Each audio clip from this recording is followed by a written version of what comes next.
My dad works in B2B marketing. He came by my school for career day and said he was a big ROAS man. Then he told everyone how much he loved calculating his return on ad spend. My friends still laugh at me to this day. Not everyone gets B2B, but with LinkedIn, you'll be able to reach people who do. Get a $100 credit on your next ad campaign. Go to linkedin.com/results to claim your credit. That's linkedin.com/results. Terms and conditions apply. LinkedIn, the place to be, to be. Don't miss out on the final football game of the season with Prize Picks. Join now because Prize Picks are giving away a free pick for the big game where 1 yard equals 1 win. Just pick more or less on at least 2 players for a shot to win up to 1,000 times your cash. Download the Prize Picks app and use code FIELD and get $50 instantly when you play $5. That's code FIELD on Prize Picks to get $50 instantly when you play $5. You don't even need to win to receive the $50 bonus. It's guaranteed. Prize Picks. Run your game. Must be present in certain states. Visit prizepicks.com for restrictions and details. Hi, this is Dr. Andrew Rimby, host of the Ivory Tower Boiler Room Arts and Culture podcast. If you haven't, please take a second to rate us on Spotify or Apple Podcasts. Please make sure you're following us on Spotify or Apple. And did you know we have a YouTube channel? Please subscribe to our YouTube channel. It really means a lot. You can actually see a lot of our video episodes on YouTube. And if you don't want to listen to any ads that are going to happen throughout the episode, even though I love all of our sponsors, of course, you can listen to our ad-free episodes on Patreon. That's patreon.com/Ivory Tower Boiler Room. And right now, you can get 1 week for free to see all of the ad-free episodes. And all of those episodes are also video episodes. So you can get to watch me, the guest, and you can also listen to all of Mary's True Crime and Academia episodes ad-free. Okay, I hope you enjoy the episode. I'm sure you've heard me talk about my friend Christian Garcia's podcast, but if you haven't, you need to look up his podcast, That Old Gay Classic Cinema. It is on YouTube, Apple, Spotify, wherever you get your podcasts. And he looks at iconic classic films through a queer lens, which I just love. He's done Singing in the Rain, All About Eve, It's a Wonderful Life. Yes, that iconic holiday film. I'm curious to listen. I need to know what is so queer about It's a Wonderful Life. Dracula, The Sounds of Music, you name a classic film, he's probably done it. So go on over to his Instagram, That Old Gay Classic Cinema. Make sure you follow him and you'll stay up to date with all of his recent releases. I know you're going to love it.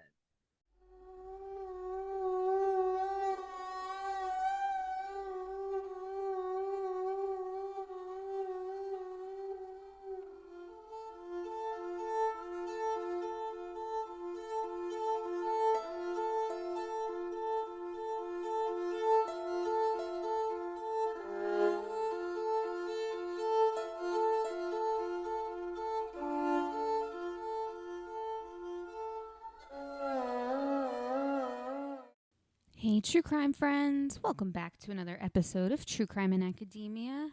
I am your host, Mary DiPipi. I hope you all have had a wonderful week and wonderful weekend, despite of, everything going on in the world today.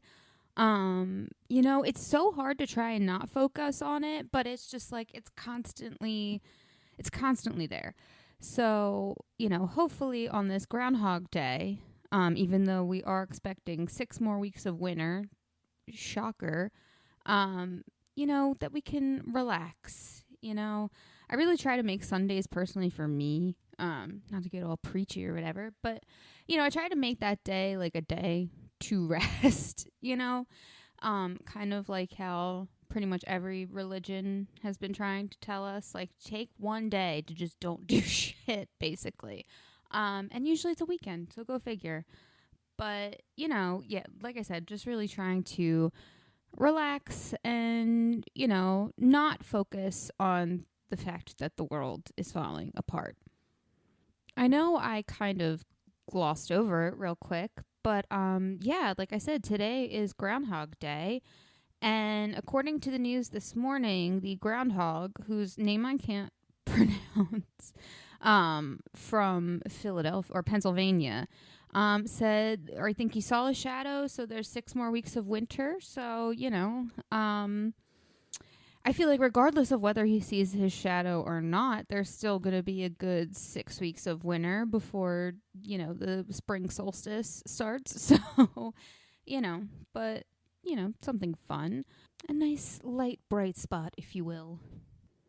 Also, just a reminder that Luigi Maglione's, I do this every time. I don't know why. I just want to add an L into his name, and I can't help myself. Luigi Maglione, his next appearance in court is supposed to be February 21st.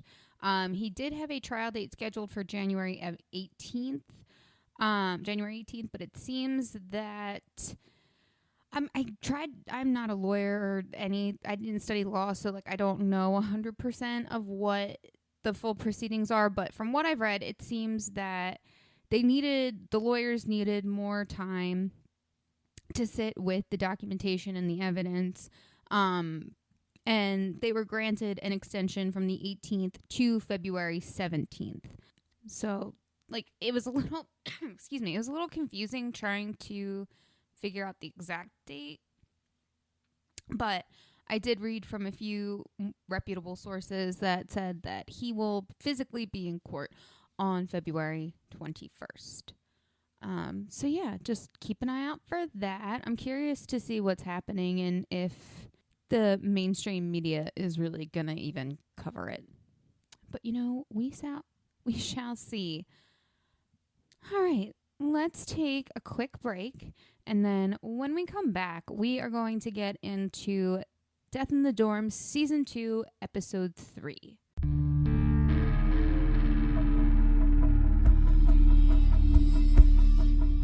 As an English professor, I would have no idea where to begin with books to assign to my students. So I absolutely love Broadview Press, who is celebrating their 40th anniversary. Broadview Press, they publish classic works of literature, academic, humanities books. I've read so many of their books, and I've always loved whatever conversations being discussed, from the philosophy of sport, indigenous philosophy and Native American culture, vampire literature, The Wonderful Wizard of Oz, new edition that just came out just in time for Wicked fandom, folk and fairy tales. My students love the different Cinderella and Little Red Riding Hood fairy tales that we discussed. They always have a really exciting collection. So head on over right now to broadviewpress.com. Use the exclusive code that they gave us, Ivory Tower, for 20% off all of your orders. I hope you enjoy your reading, and please let me know and DM me with the books that you're getting from Broadview Press, because I'd love to share it with Dylan from Broadview Press, who always is curious to see what the Ivory Tower Boiler Room community is purchasing. So enjoy your reading, and I hope you discover even more exciting humanities works.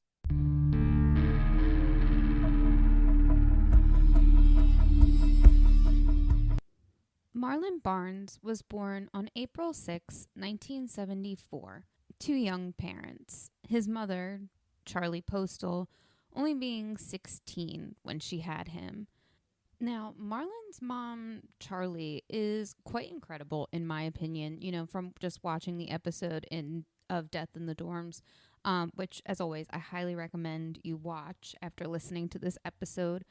For one, because, it puts names to faces, but it goes in more depth of the challenges she faced being a young mother in general, and when tragedy struck, which we'll get into in a second. But before tragedy struck, she did get her GED. She was determined,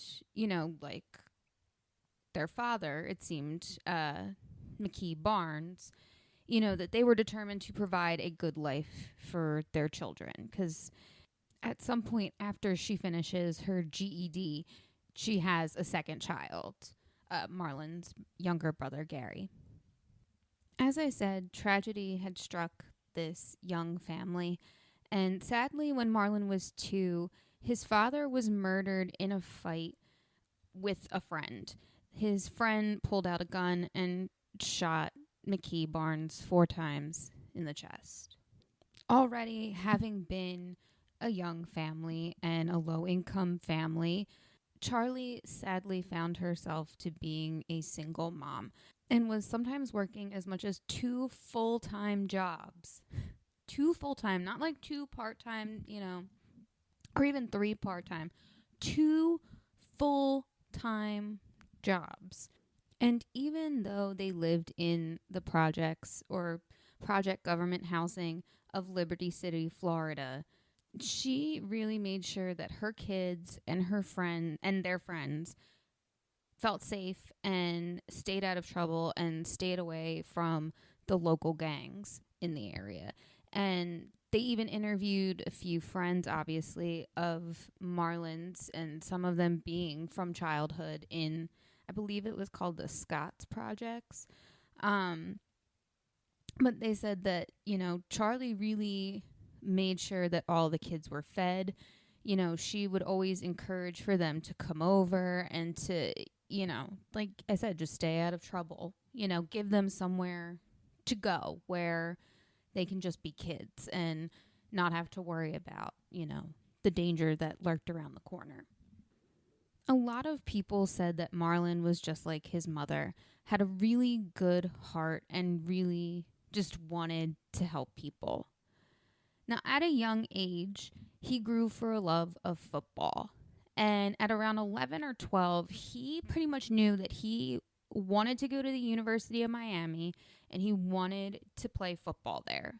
Now, in the 90s, which is the time that he was attending college, that was like one of the top schools to go to for football. They were churning out, it seemed like, pretty good football players at the time.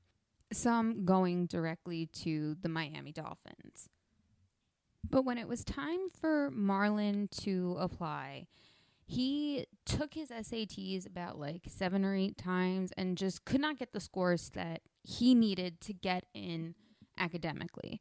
So he decided to enroll in military school for a year. There, he was really able to get more disciplined with his education while also still working on athletics. So once he finished military school, he was able to not only get in for the grades, but also with a scholarship for his athletics, which I feel like today, like if someone who wanted to play a sport were to have taken off for a year, like with how I feel like intense it is now, and maybe it was like that back then, I don't know, but I just feel like the fact that he was away from that environment of people in the college football world being able to see him, walking away from that for a year and then coming back with a scholarship for his athletics, I think is pretty awesome. Again, I could be completely wrong because I know nothing about sports, but I think it's pretty admirable. Not only is getting into your dream school like a really big deal, but he was also the first person in his family to go to college. So not only was it a big deal for him, it was just a big deal for his mom, his brother, and just his entire extended family in general. Now, at the time that he got in, a friend of his named Earl Little, someone he had known since he was in the 2nd grade, he had also gotten into the University of Miami.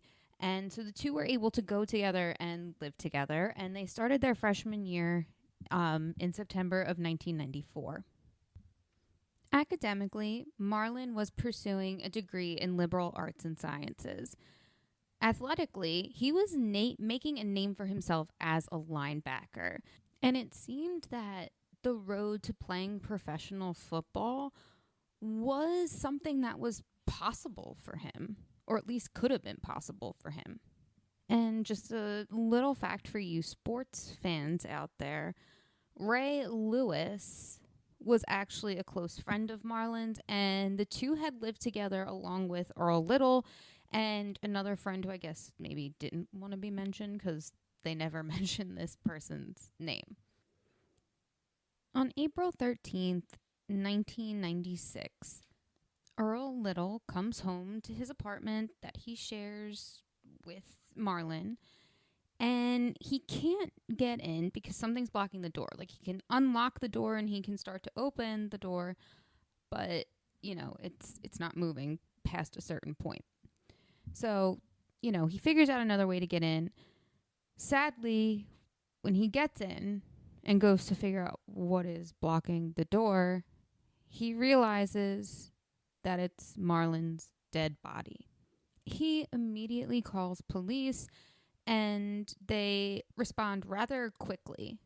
So the responding officer enters the apartment, and when he goes in, he takes a look around, and sadly, when he walks into one of the other bedrooms, he finds a second body hidden half under the bed. The body belonged to one of Marlin's high school friends, a woman named Timwankia Lumpkins. Thankfully, the officer acted quickly when he realized that she was still breathing, and they were able to get her airlifted to the hospital, but sadly, she didn't live much longer past when she got there, and sadly did die in the hospital. Investigators process the scene, but it really doesn't take too much to understand what the cause of death was, because both Marlin and Timwankia were beaten very, very badly, almost to the point of unrecognition. Also, with the way that Timwankia was found half under the bed, police kind of deduced that it looked like she had been dragged out, like she had been hiding under there and someone dragged her out before attacking and beating her to death. Police also find wood splinters and an unspent shotgun shell near Marlin's body specifically. But there's nothing at the scene that really looks like it could have been the murder weapon. Police immediately start asking Earl questions, and he tells police that he had lent Marlin his keys to his car last night, and that this morning when he came home, he wanted to get that from him. So he is very cooperative, and police ask if they can search the car, and he's like, yeah, absolutely, because, they want to look for clues as to where he went. And they notice that every single tire has a puncture mark in it, meaning all of the tires had been slashed. They find out that Marlin had borrowed Earl's car because he wanted to go the night before, April 12th, wanted to go and was invited to this party at the Salvation Club that was hosted by one of the Miami Dolphin football players. So, he invites Timwankia to come out with him. And, of course, they ask Marlin to use the car so they can go.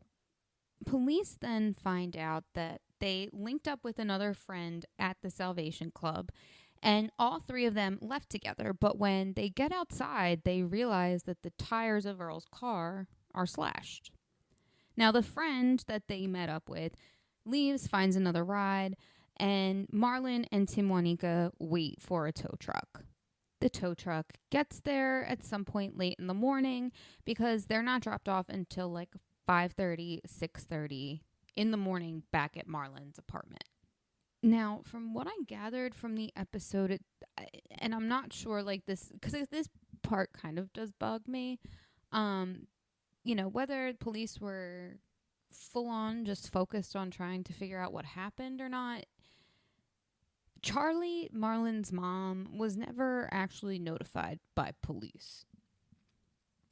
She says that she finds out from friends that are calling and asking her where Marlin is, and she's so confused because she knows he's in school.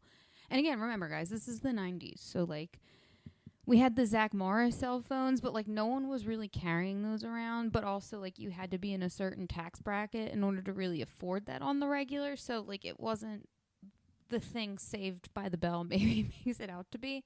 But yeah, so she just knew he was at school. She had no reason to think he was in any sort of danger, wasn't okay, or anything like that. And sadly, it seems that she finds out from his linebacking coach, from the school. He's the one that finally tells her.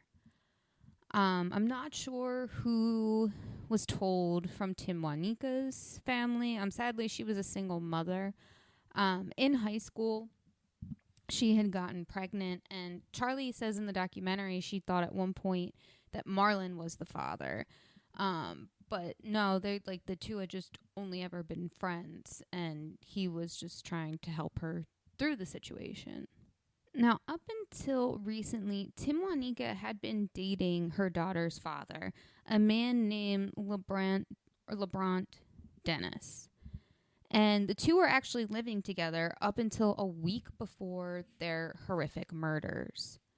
Shortly after the news breaks, LeBron Dennis actually shows up at the police department and, of course, tells them, look, he had nothing to do with their murders. He says that he and Timwankia had gotten into a fight because she came home late one night and he thought she was with Marlin and they were having an affair or whatever. And Timwankia takes their daughter and leaves and goes to her grandmother's house. Now, police photograph him, and he's completely cooperative. He doesn't have any marks, any bruising, nothing that suggests anything happened or that he got into any sort of altercation or fight with anyone. He tells police that the night of the murders, he was at a bachelor party at 11:30 p.m. He then showed up to the party that Marlin and Timwankia were at, but he didn't see them at all, even though he stayed for a while. But he eventually left at some point and went home, but maintained that while the entire time he was there, he did not see Timwankia or Marlin. And this alibi was corroborated by a friend and his roommate. Fun fact, LeBron had worked at the Doral Golf Resort and Spa at the time. Who also worked there was Marlin's mother, Charlie. And the two actually knew each other. And she said they got along. Like, they had conversations and occasionally they would sit together. Police canvassed the surrounding area of the Salvation Club, and they actually found a gas station, an Amco, just a few blocks away, and they decide to speak to the gas attendant there. Now, this gas attendant said that they had seen a gray Nissan in their parking lot with a man who was just sitting there for hours with his face mostly covered. They also noticed that they didn't have any tags on the back of the car. Now, after some time passes, they tell the man that they have to leave, but he won't. So the gas attendant calls the police. And of course, the man in the Nissan only leaves when he sees the cops come up. However, he returns to that spot the second the cops leave.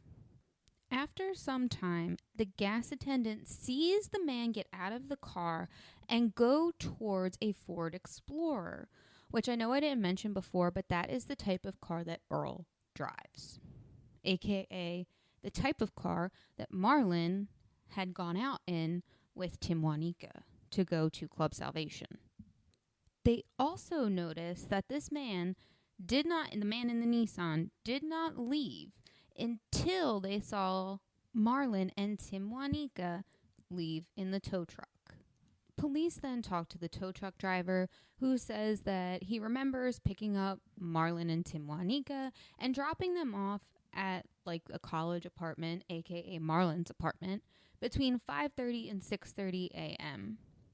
Now, as the investigation is going on, police keep coming across LeBrant Dennis's name. However, nothing's just turning up. Everything that they're finding that leads back to him just winds up being a dead end. So they need to get more information on the Nissan driver.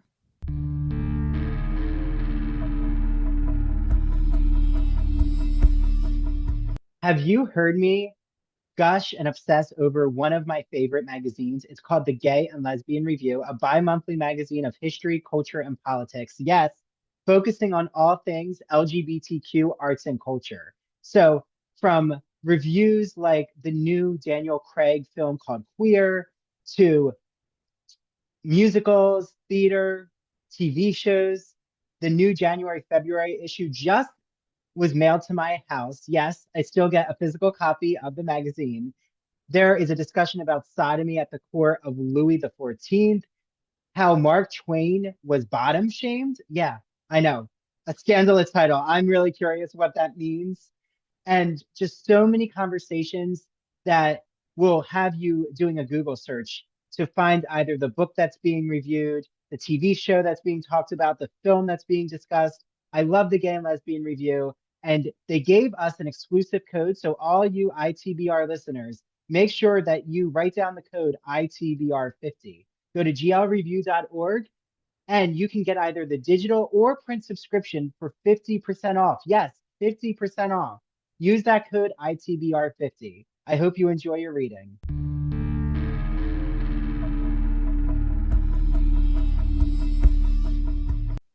While police waited on information about the gray Nissan, more importantly, the driver or owner of the gray Nissan, they tried to figure out what a potential motive could be. And it just didn't make sense because he was such a beloved person, not only to his friends, but to the community that he was in. So trying to find someone who had a motive to kill him was really difficult. Police began to look at a different angle when an old friend of Marlin's came forward, and he tells them that Marlin had been involved with the Right Track program, which is an organization that focuses its resources on kids from low-income housing and to really help them stay away from the gangs and the gang scene and, just a life of crime, period.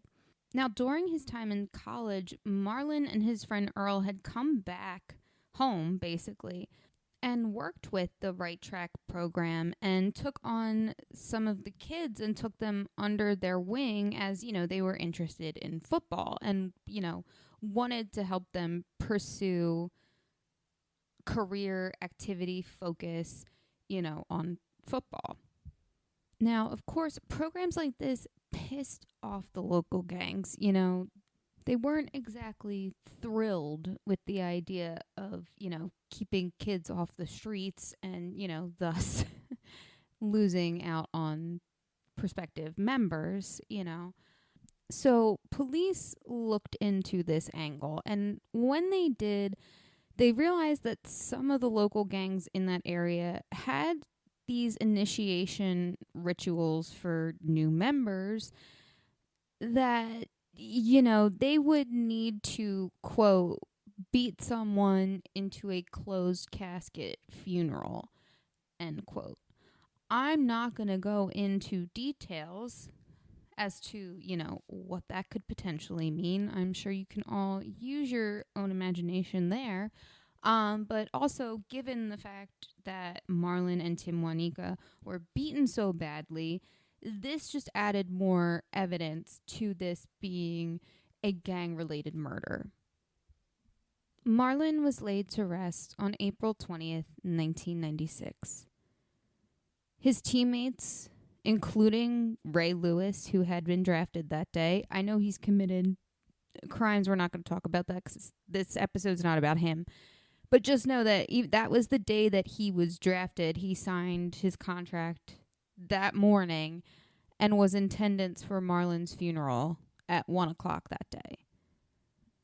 But aside from him and his teammates, over 1,000 people, friends, family, all showed up to grieve Marlin Barnes. A few weeks go by and police just don't have anything. But then they learn of a gray Nissan that had just recently been set on fire. So police go to the scene. Of course, the car has been put out.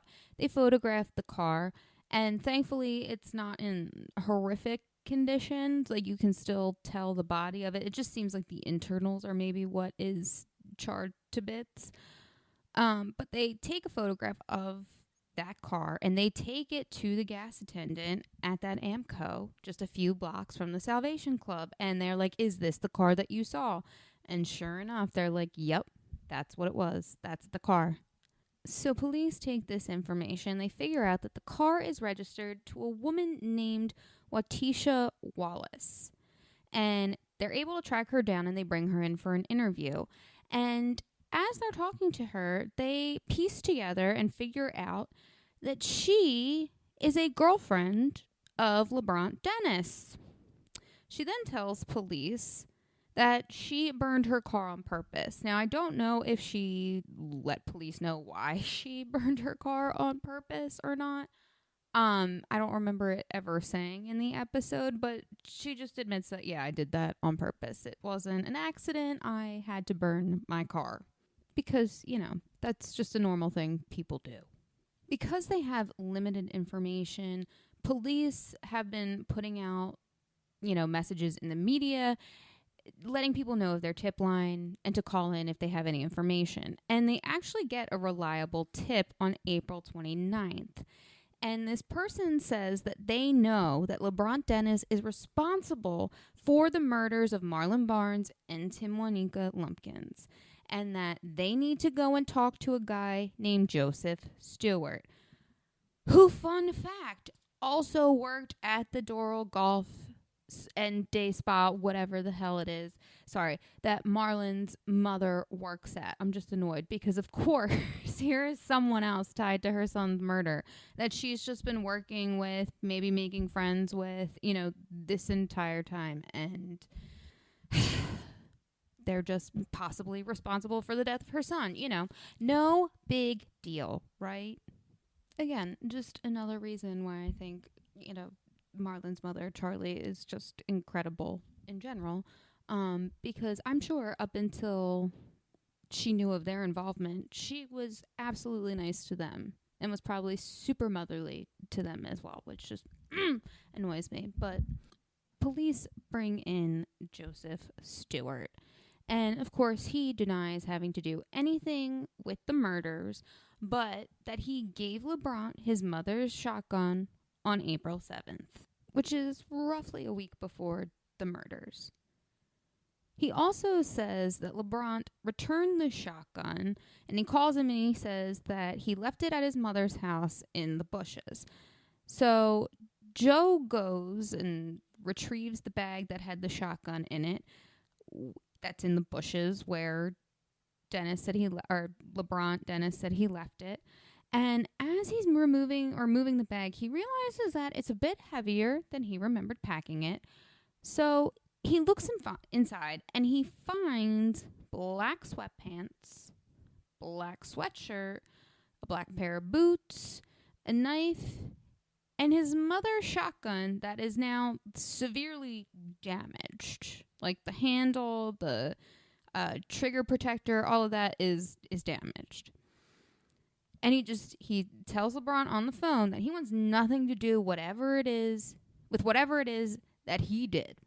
And that LeBron respond to him saying, quote, "Don't worry, they would never think to come here. I just had to do what I had to do, and I didn't even drive my own car." End quote. Now, of course, police are like, what did you do with this bag? So Joseph does tell them where he dumped the bag. And of course, it's in a sewer, so they send divers down there, and they do find the bag. And as they start examining the gun, they realize that some of those splinters and wood fragments and metal fragments that they had found at the crime scene at the apartment were a match to the gun. With all of this evidence, police arrest LeBron Dennis on April 30th, 1996. At the time, the media tried to portray this as if this was some sort of love triangle gone wrong. But in this situation, Marlin was truly just a genuine friend trying to help, his friend, Timwankia, get out of an abusive relationship. Police put together the timeline, and it seems that on April 6th, of course, Marlin's birthday, Timwankia was out and she came home late. And this was the fight that LeBron brings up to police. And she then is deciding after this fight she's going to move out. Now, what police didn't know is that Marlin was someone who helped her move out into her grandma's house. And it's at this point where LeBron starts to think that maybe Timwankia is staying with Marlin and that there's this whole relationship going on. So then he kind of starts to like stalk them. And of course, this is why, like, he didn't go to the bachelor party. I mean, spoilers, his friends vouched for him. You know, they said that he went to this bachelor party, but no, he was at the gas station. He had gotten another quote unquote girlfriend of his to lend him their car, stalks them, goes to think he's going to wait for Marlin outside and, go there, but then just decides to slash the tires instead, but then decides to follow them back to Marlin's apartment. And this is when he brings the shotgun. And he said that, or at least it was found out that he had planned to shoot them with the shotgun, but it wasn't going off. So he beat them both with the butt of the gun instead. On May 8th, 1996, LeBron Dennis was indicted for 2 counts of murder, 1 count of burglary, assault and battery while armed, and criminal mischief. Now, it would be about over 2 years before the trial would begin, and it would start on October 6, 1998. The defense, of course, tried to put the blame on someone else, and of course, who did they put it on but Joseph? They're trying to say that, like, he lied and that he really did it, but after 22 days of testimony and deliberation, the jury came back with a guilty verdict on every single charge. LeBron was not thrilled by this verdict, as I can't imagine many people would be as they're being sentenced to death. But he did react quite aggressively. He got up, he started screaming, and he did have to be restrained. Now, for most cases, this kind of would just be over. It would be a done deal. He'd do his sentence. However, on July of 2017, the courts decided that they were going to overrule the death penalty for a lot of cases that didn't have a 12-0 vote, aka LeBron's case being one of them, and it did go back to court to have LeBron Dennis's punishment of the death penalty to be reinstated. But in 2020, it was denied, and LeBron was moved off of death row. Prosecutors have been pushing for his death sentence to be reinstated, but currently at this time, it is still pending review. I'm not a fan of the death penalty. I'm fine with someone just living life in prison. However, if it's a thing where he could get out in 25 years, then I can understand why they're pushing for it, but also, I don't know, maybe they could just ask for life. If he's not going to get death, can they just get him life and, call it a day at that point, hopefully. But, I mean, it's such a difficult situation. I can't imagine being, his mother or his brother, Marlin's mother or brother, getting that call and finding out that, his sentence is essentially being overturned in a way. So that is a shame. And, I hope there is some resolution with this. Like I said, it is currently still up for review and is still pending review. But if I find out anything, I will, of course, let you all know. But that is all I have for you this week, my loves. I hope you all enjoy the rest of your Sunday, and I hope you have a great, great week ahead of you. Don't forget to follow True Crime in Academia on Instagram, Threads, and TikTok at True Crime in Academia. And if you prefer to listen to episodes ad-free, go to our Patreon at patreon.com/Ivory Tower Boiler Room and become a subscriber today. And until next time, my loves, I will see you all later.